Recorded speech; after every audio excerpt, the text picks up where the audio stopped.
ഇഷ്ടമുള്ളവരാണെങ്കിൽ അങ്ങനെയും ചെയ്യാം. ഞാൻ ചെയ്ത രീതി ജസ്റ്റ് പറഞ്ഞതേ ഉള്ളൂ. മൊത്തത്തിലിട്ടിട്ടൊന്ന് പെരക്കിയെടുക്കുക, അത്രയേ ഉള്ളൂ കേട്ടോ. പിന്നെയുള്ളത് എന്താണെന്ന് വെച്ചാൽ, ഈ ബിരിയാണി എന്ന് പറയുമ്പോൾ തന്നെ ബിരിയാണീൻ്റെ കളറും പിന്നെ അണ്ടി മുതിരയിലും ഫ്രൈ ചെയ്തിട്ടിട്ടതും പൊരിച്ച ഉള്ളി ഇടുന്നത് അങ്ങനത്തെ എല്ലാം ബിരിയാണി മനസ്സിലേക്ക് വരുന്നവരുണ്ടെങ്കിലും ഇഷ്ടമുള്ളവരുണ്ടെങ്കിലും അങ്ങനെയെല്ലാം ചെയ്യാം കേട്ടോ. ഞാൻ പൊതുവെ അങ്ങനെ ഓവർ ഡെക്കറേഷൻ ഒന്നും ആക്കാറില്ല, അത്യാവശ്യം മടിയുള്ള കൂട്ടത്തിലാണ്. അതുകൊണ്ടാണ് അതൊന്നും കാണിക്കാതിരുന്നത്. ജസ്റ്റ് ഇങ്ങനെ ഇതൊന്ന് പെരക്കിയെടുത്താൽ തന്നെ നല്ല വെറൈറ്റി ടേസ്റ്റിലൊരു ചോറായിട്ട് കഴിക്കാമല്ലോ.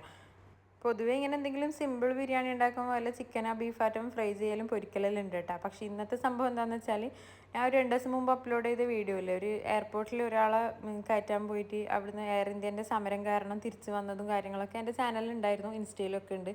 അപ്പോൾ ആ ഒരു കാരണം കൊണ്ട് തന്നെ ഒരു 3-4 കിലോ ബീഫ് വീട്ടിലേക്ക് തന്നെ തിരിച്ചെത്തിയിട്ടുണ്ടായിന്. അതുകൊണ്ട് അതാണ് ഇന്ന് ഇതിൻ്റെ കൂടെ സൈഡ് ഡിഷ് ആയിട്ടുണ്ടായിന് എൻ്റെ ഹസ്ബൻഡിൻ്റെ വീട്ടിൽ നിന്ന്.